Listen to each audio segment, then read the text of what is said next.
Hello বন্ধুরা, কেমন আছো তোমরা সবাই? আশা করি অনেক অনেক ভালোই আছো। আর তোমাদের ভালোবাসায় আমিও অনেক ভালো আছি, কারণ তোমরা আমাকে যে পরিমাণে ভালোবাসা দিয়েছো এবং সাপোর্ট দিয়েছো তা আমি কোনোদিন ভুলতে পারবো না।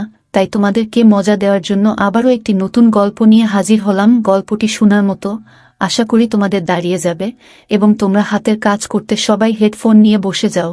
যদি আমার গল্প শুনে মজা পাও তাহলে অবশ্যই আমার চ্যানেলটি সাবস্ক্রাইব করবে। তো চলো বন্ধুরা, আমরা কথা না বাড়িয়ে আসল গল্পে চলে যাই।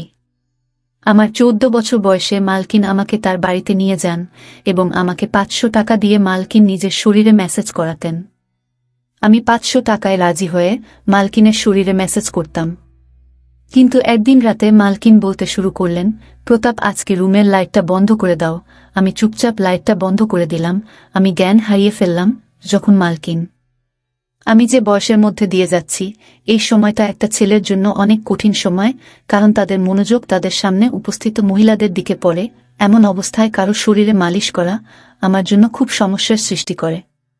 যখন মালকিন আমাকে তার শরীরে ম্যাসাজ করতে বললেন, কিছুক্ষণ অবাক হয়ে তার দিকে তাকিয়ে রইলাম। আমি কিভাবে এটা করব? এটা খুবই লজ্জার বিষয়। কিন্তু আমার বাবা বলেছিলেন, মালকিনের কোনো কথায় না করবি না, তিনি অনেক দয়ালু মনের মহিলা। তুই যদি তার মনে জায়গা করে নিতে পারিস, তবে তিনি তোকে বেতনের চেয়েও বেশি টাকা দেবেন। তিনি আমাকে টাকা দিয়েছেন, তাও 500 টাকা, এবং বললেন, এই টাকাটা শুধু তোমার। আমি অনেক খুশি হয়েছিলাম, কিন্তু যখন তিনি আমাকে তার শরীরে তেল দিয়ে ম্যাসাজ করতে বললেন, আমি হতভম্ব হয়ে তার দিকে তাকিয়ে রইলাম। তিনি কিভাবে একটা ছেলেকে দিয়ে ম্যাসাজ করাতে পারেন? আমি কিছু বললাম না, কিন্তু অনেক নার্ভাস ছিলাম। তিনি আমাকে তার রুমে নিয়ে গেলেন, তারপরে বিছানায় শুয়ে তার শরীরে তেল দিতে বললেন। আমি যখন তার শরীর থেকে তার পোশাকটা তুলে দিলাম, তখন আমার চোখ বড় বড় হয়ে গেল। তিনি আমাকে যে তেল দিয়েছিলেন, আমি চোখ বন্ধ করে আমার হাতে কিছুটা নিয়ে তার শরীরে দিতে থাকলাম। আমার একমাত্র চেষ্টা ছিল কাজে অনেক মন দেওয়া। আমি একবারও তার শরীরের দিকে তাকাইনি, আমি শুধু চোখ নামিয়ে ম্যাসাজ করেছিলাম। আমার মনে আছে যে আমি যখন এখানে কাজ শুরু করি, প্রথম দিকে কাজের সময় অনুসারে আমি যখন মালকিনের ঘরে প্রবেশ করলাম, তখন মালকিনকে কিছুটা অন্যরকম দেখাচ্ছিল। তার চেহারায় অদ্ভুত পরিবর্তন লক্ষ্য করলাম আমি। তিনি ঘামে ভিজে যাচ্ছিলেন। আমি জানি না তার কি হয়েছিল। আমাকে দেখামাত্রই সে হঠাৎ সোজা হয়ে আমার দিক থেকে অন্যদিকে তাকাতে থাকল। আমি কিছুটা অবাক হয়ে মালকিনের দিকে তাকিয়েছিলাম। আমার মনে হলো মালকিনের শরীরটা ভালো নেই। আমি সবসময় নীরবে মালকিনের সেবা করতাম, কিন্তু আজ আমি কিছুটা বাধা নিয়ে মালকিনের দিকে তাকিয়ে তাকে জিজ্ঞেস করলাম, মালকিন, আপনি ঠিক আছেন তো? আপনাকে অন্যরকম দেখাচ্ছে মনে হয়। আমি আমার মালকিনকে মন থেকে সম্মান করতাম এবং আমি তার জন্য চিন্তিত থাকতাম, কারণ তিনি কেবল আমার মালকিনই ছিলেন না, আমার কাছে তিনি একজন অনেক ভালো অভিভাবক ছিলেন। তিনি ছোটবেলা থেকেই আমাকে সাহায্য করেছিলেন এবং তিনি আমার দুঃখী জীবনকে সুখী করে তুলতে অনেক সাহায্য করেছিলেন। আমি কষ্টে ছিলাম, কিন্তু তার দেওয়া টাকা আমার জীবন পরিবর্তন করে দেয়। আমার বাড়ির অবস্থা পরিবর্তন হয়ে যায়। আমার প্রশ্নে মালকিন নাতে মাথা নেড়ে আমাকে আশ্বস্ত করলেন যে তিনি একেবারে ঠিক আছেন, কিন্তু তার মুখে স্পষ্ট দেখা যাচ্ছিল যে তিনি কিছু লুকাচ্ছেন এবং তিনি অনেক টেনশনে আছেন। কয়েক মাস ধরে তার বাড়িতে কাজ করছি। আজকে প্রথমবার যখন তিনি আমাকে ম্যাসাজ করতে বললেন, আমি অনেক ভয় পেয়েছিলাম, কারণ সব বাড়িতে তিনি একাই থাকতেন, না স্বামী না কোনো সন্তান। এই কথাটা শুনে আমি প্রথমে চুপ হয়ে গেলাম, কিন্তু আমি মালিশ করলাম, সারাক্ষণ আমার হাত কাঁপছিল। আমি ভেবেছিলাম মালকিন একদিনের জন্য আমাকে দিয়ে এই কাজটা করাবেন, কিন্তু এখন তিনি আমাকে দিয়ে প্রতিদিন মেসেজ করানো শুরু করলেন। আমি মালকিনের কোনো কাজে এতটা খারাপ মনে করিনি, কারণ তিনি কোনো উদ্দেশ্য নিয়ে আমাকে দিয়ে কোনো কাজ করাতেন না। কিন্তু যখন আমি একা রুমের মধ্যে তাকে তেল ম্যাসাজ করতাম, তখন আমার অনেক খারাপ মনে হতো। একটা অদ্ভুত বিষয় হলো যে আমি মালকিনকে ম্যাসাজ করা শুরু করার পর থেকে মালকিন আমার দিকে অনেক ভালোবাসার চোখে তাকাতে থাকল। আগে তিনি আমাকে 500 টাকা দিতেন, কিন্তু এখন 1000 টাকা দিতেন। তার এই ভালোবাসায় আমি বিরক্ত হয়ে গেছিলাম।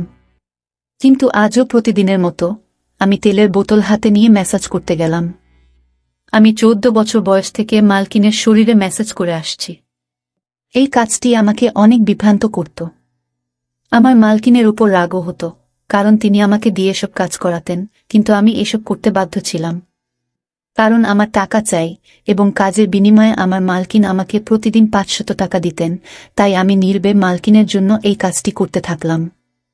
অনেক পরে আমি বুঝতে পেরেছিলাম যে মালিকিন কেন আমাকে দিয়ে এই কাজ করাতেন।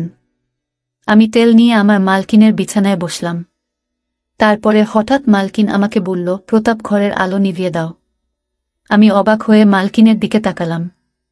আমার কেমন যেন মনে হচ্ছিল, কিন্তু মালকিনকে কিছুই বলতে পারলাম না। আমি ঘরের আলো নিভিয়ে দিলাম এবং অন্ধকারে মালকিনের বিছানার কাছে পৌঁছালাম। অন্ধকারে বুঝতে পারলাম মালকিন বিছানায় শুয়ে আছেন। আমি মালকিনের দিকে হাত বাড়ালে মালকিন আমাকে থামিয়ে দিয়ে আমার হাত ধরে তিনি আমাকে যা বললেন তাতে আমি জ্ঞান হারিয়ে ফেললাম। আমার মনটা কেমন করতে শুরু করল। আমি আমার জায়গায় বসে রইলাম। আমার নড়াচড়া করা কঠিন হয়ে পড়ে। আমার মালকিনের কথা শুনে আমি অবাক হয়ে উঠেছিলাম। আমি বাঁকুড়ার একটি গ্রামে থাকতাম। আমার পরিবার অনেক গরিব। আমার বয়স যেহেতু 14 বছর, তাই আমার পক্ষে কাজ পাওয়া বা টাকা ইনকাম করা কঠিন ছিল। আমি বাধ্য হয়ে আমার বাবা মাকে কষ্ট করে সংসার চালাতে দেখেছি। তারা অনেক কষ্টে ছিল, কিন্তু আমি তাদের কোনো সাহায্য করতে পারিনি। আমি অনেক আবেগী ছিলাম, কিন্তু কোনোভাবে টাকা ইনকাম করে তাদের সাহায্য করতে পারিনি, যাতে তাদের একটি ভালো জীবন দিতে পারি। লেখাপড়া করা আমার স্বপ্ন ছিল, কিন্তু আমি জানতাম যে আমাদের কাছে লেখাপড়া করার টাকা নেই। আমাদের বাড়িতে খাওয়া দাওয়া করাই অনেক কঠিন ছিল, তবে আমি জানতাম যে আমি যদি আমার শখ প্রকাশ করি তবে আমার মা বাবা এত কষ্টের মধ্যেও নিশ্চয়ই আমাকে পড়াতেন। কিন্তু আমি এতটা স্বার্থপর ছিলাম না, তাই নিজের শখগুলোকে নিজের মধ্যে দমিয়ে রেখেছিলাম এবং এই জিনিসটি আমাকে আরও অসহায় করত। সেই দিনগুলিতেই মালকিন আমার জীবনে এসেছিলেন। মালকিন একজন বয়স্ক মহিলা এবং একা থাকতেন। তার স্বামী তাকে ছেড়ে দিয়েছিলেন এবং তার কোনো সন্তান ছিল না। তবে তার অনেক টাকা ছিল, তার অনেক জমিজমাও আমাদের গ্রামে ছিল। মালকিনের নিজের জমিতে কিছু গুরুত্বপূর্ণ কাজ ছিল, তাই আমাদের গ্রামে আসার পর তিনি আমাকে দেখে আমার দিকে তাকিয়ে জানতে চাইলেন আমি কেন স্কুলে যাই না এবং কেন আমি পড়াশোনা করি না। আমি দুঃখের সাথে তাকে আমাদের অবস্থার কথা বললাম এবং বললাম যে আমি আমার পরিস্থিতির কারণে পড়াশোনা করতে পারিনি। পড়াশোনা করলে আমাদের ঘরে খাওয়া দাওয়া বন্ধ হয়ে যাবে। আমার কথা শুনে মালিকিন চিন্তায় পড়ে গেলেন। এরপর তিনি আমাদের বাড়িতে এসে আমার বাবা মায়ের সাথে কথা বললেন এবং বললেন যে বাড়ির ছোটখাটো কাজের জন্য তার আমার বয়সী একটি ছেলে দরকার। আমার বাবা মা তখনও চিন্তায় ছিলেন যে কিভাবে তারা তাদের ছোট ছেলেকে এত কম বয়সে কাজে দিবেন এবং সম্ভবত তারা ভাবছিলেন যে আমি হয়তো তাদের ভুল বুঝব, কিন্তু আমি এগিয়ে গিয়ে তার কাজ করতে রাজি হলাম। আমার কথা শুনে মালিকিন অনেক খুশি হয়েছিলেন। তখন আমি কিছুই জানতাম না। আমি শুধু ভেবেছিলাম মালিকিন তার ইচ্ছানুযায়ী ছোটখাটো কাজ করাবেন, আর আমি সব কাজ করতেই রাজি ছিলাম। আমি অনেক খুশি মনে রাজি হলে আমার বাবা মাও চুপ হয়ে গেলেন। মালকিন আমার বাবা মায়ের হাতে বেশ কিছু টাকা দিয়েছিলেন এবং তাদের কথা দিয়েছিলেন যে তিনি প্রতি মাসে টাকা পাঠাবেন, যাতে আমাদের বাড়ির কষ্ট দূর হয়। মনে মনে আমি অনেক খুশি ছিলাম। আমার স্বপ্ন সত্যি হতে চলেছে, কারণ আমি সবসময় আমার বাবা মায়ের অবস্থা পরিবর্তন করতে চেয়েছিলাম। আমি আমার জিনিসপত্র গুছিয়ে মালকিনের সাথে শহরে চলে এলাম। মালকিনের শহরের সুন্দর বাড়ি ছিল। এত সুন্দর বাড়ি আমি জীবনে প্রথম দেখেছিলাম। মালকিন আমার থাকার জন্য একটি রুম দিয়েছেন। রুমটি খুবই ছোট, কিন্তু অনেক সুন্দরভাবে সাজানো ছিল। রুমে দামি দামি আসবাবপত্র রাখা ছিল। আমার মনে হচ্ছিল যেন ঘরটা আমার স্বপ্নের মতো তৈরি করা হয়েছে। মালকিন আমাকে ছোটখাটো কাজ বুঝিয়ে দিলেন, যার মধ্যে রোজ তার গাড়ি পরিষ্কার করা, রাতে তাকে পানি দেওয়া এবং দিনে 3 বার খাওয়ার বাসনপত্র পরিষ্কার করা ইত্যাদি। এই কাজগুলো আমার মতো গরিব একজন ছেলের পক্ষে অনেক সহজ ছিল। মালকিনের বাড়িতে বাইরে থেকে রান্না করা খাবার আসত এবং মালিকিন তার সাথে আমাকেও খেতে দিতেন। প্রথম দিনই আমাকে ভালো পোশাক দেওয়া হয়েছিল, জুতাও কিনে দিয়েছিলেন। মালকিনের দয়া এখানেই শেষ হয়নি। তিনি আমাকে বলেছিলেন যে তিনি খুব শীঘ্রই আমাকে একটি ভালো স্কুলে ভর্তি করাবেন, যাতে আমি আমার পড়াশোনা চালিয়ে যেতে পারি। শুনে আমি অনেক খুশি হয়ে গেলাম। কিন্তু রাত নামার সাথে সাথে মালকিন আমাকে তার ঘরে ডেকে একটি সুগন্ধযুক্ত সিসি দিয়ে বললেন, আমার শরীরে মেসেজ করো। আমি মাথা নেড়ে তাড়াতাড়ি তেল এনে মালকিনের পায়ের কাছে গিয়ে বসলাম। আমি ভেবেছিলাম যে আমাকে মালকিনের পা মেসেজ করতে হবে এবং আমি খুশি এটি করতে রাজি ছিলাম। কিন্তু মালকিন আমাকে থামিয়ে তার শরীরের নিচের দিকে মেসেজ করতে বললেন। এটা করতে আমার লজ্জা করছিল, কিন্তু কোনোরকমে আমি মালকিনের শরীরে মেসাজ করলাম। আমি তারপর উঠে রুম থেকে চলে গেলাম। আমি ভাবলাম মালিকিন মনে হয় ক্লান্ত হয়ে পড়েছেন আর আমাকে দিয়ে মেসেজ করাবেন না, কিন্তু আমার ধারণা ভুল ছিল। আমি অনেক চালু ছেলে ছিলাম, তাই সব কাজ তাড়াতাড়ি করে ফেলতাম, কিন্তু রাত নামলেই আবার একইভাবে মালকিন আমাকে রুমে ডেকে এক শিশি তেল দিলেন। এটা ভেবে মন খারাপ হয়ে গেল যে আজকেও আমাকে মালকিনের মেসেজ করতে হবে। পা পর্যন্ত তো ঠিক ছিল, কিন্তু মালকিন আমাকে দিয়ে যেখানে মেসাজ করাতেন সেটি আমার কাছে অস্বস্তিকর ছিল। আজও আমি কোনোরকমে মালকিনের মেসেজ করে তার দিকে তাকালাম। তিনি শান্তিতে ঘুমাচ্ছিলেন। আমি বুঝতে পারছিলাম না মালকিন এতে কি সুখ পান। মালকিনের কাজকর্ম আমাকে অবাক করছিল।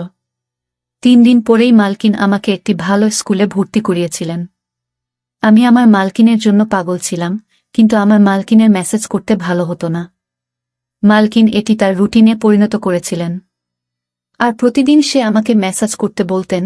আমি তার অনুগ্রহে ছিলাম, তাই আমি না করতে পারছিলাম না। তাই কিছু না বলে আমি আমার মালকিনকে মেসেজ করতে থাকলাম। মালকিন সম্ভবত বুঝতে পেরেছিল যে আমি তার মেসেজ বিরক্তি নিয়ে করি, সেজন্য আমার বেতন বাদেও তিনি আমাকে প্রতিদিন 500 টাকা করে দিতে থাকলেন, এবং আমি আনন্দের সাথে টাকার জন্য এই কাজটি করতে থাকলাম।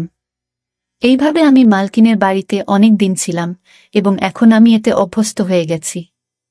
মালকিনের একটি ভালো অভ্যাস ছিল যে মাস শেষ হলেই তিনি আমাকে না বলেই আমার বাড়িতে টাকা পাঠিয়ে দিতেন, যা আমার বাবা মায়ের জীবনকে সহজ করে দিয়েছিল। আমিও অনেক কষ্ট করে পড়াশোনা করছিলাম যে সারা জীবন যাতে আমাকে মালকিনের মতো মহিলাদের বাড়িতে থেকে তাদের ইচ্ছা পূরণ করতে না হয়। একদিন আমি প্রতিদিনের মতো মালকিনের মেসেজ করতে তার রুমে গেলে মালকিন আমার দিকে একভাবে তাকাতে থাকলেন। তাকে মেসেজ করার সময় আমার মুখে সবসময় একটা সমস্যার ভাব থাকত, এবং আমি এভাবেই তার মেসেজ করতাম, এবং মালকিনও এটা অনুভব করতেন। তাই মালকিন আমার দিকে মনোযোগ দিয়ে তাকিয়ে তারপরে বললেন যে আমি জানি আমার এই কাজটা করতে তোমার খারাপ মনে হয়, কিন্তু আমি অসহায়, তাই তোমার খারাপ মনে হওয়া সত্ত্বেও তোমাকে দিয়ে এই কাজটা করিয়ে নিই। মালকিনের মুখে হাসি ভাব ফুটে উঠল। আমি কিছু বুঝতে না পেরে মালকিনের দিকে তাকাতে থাকলাম। আমি বুঝতে পারিনি, তাই মালকিন আমাকে তার বাধ্যবাধকতার কথা বললেন, আর লজ্জায় আমার অবস্থা খারাপ হতে থাকল। মালকিন আমাকে বললেন যে তার শরীরে সমস্যা রয়েছে, যার কারণে তিনি মেসেজ না করিয়ে রাতে ঘুমাতে পারেন না। মালকিন এই কাজের জন্য নার্স রেখেছিলেন, কিন্তু তারা সবাই কোনো না কোনো অজুহাত দেখিয়ে কখনো কখনো তাড়াতাড়ি মেসেজ করে, আবার কখনো কখনো মেসেজ না করেই চলে যায়। বাধ্য হয়ে মালকিন আমাকে কাজে রাখেন, এবং তিনি আমার এত উপকার করতেন যাতে আমি তার মেসেজ করতে না বলতে না পারি। এসব কথা বলে মালকিন চুপ করলেন, আর আমি মালকিনের কথায় অনেক লজ্জিত হলাম, এবং আমার আচরণের জন্য আমার খুব খারাপ মনে হচ্ছে। যে মহিলা আমার এত উপকার করেছেন তাকে নিয়ে আমি খারাপ কিছু ভেবেছি বলে আমি আফসোস অনুভব করছিলাম। এই রোগের কথা শুনে আমি আমার মালকিনের মেসেজ আমার সমস্ত মন দিয়ে করতাম এবং কখনো বিরক্ত হতাম না। মালকিন আমাকে খুশি করতেন। আমি এখন বড় হয়ে গিয়েছি এবং মালকিন অনেক বৃদ্ধ হয়ে গিয়েছেন।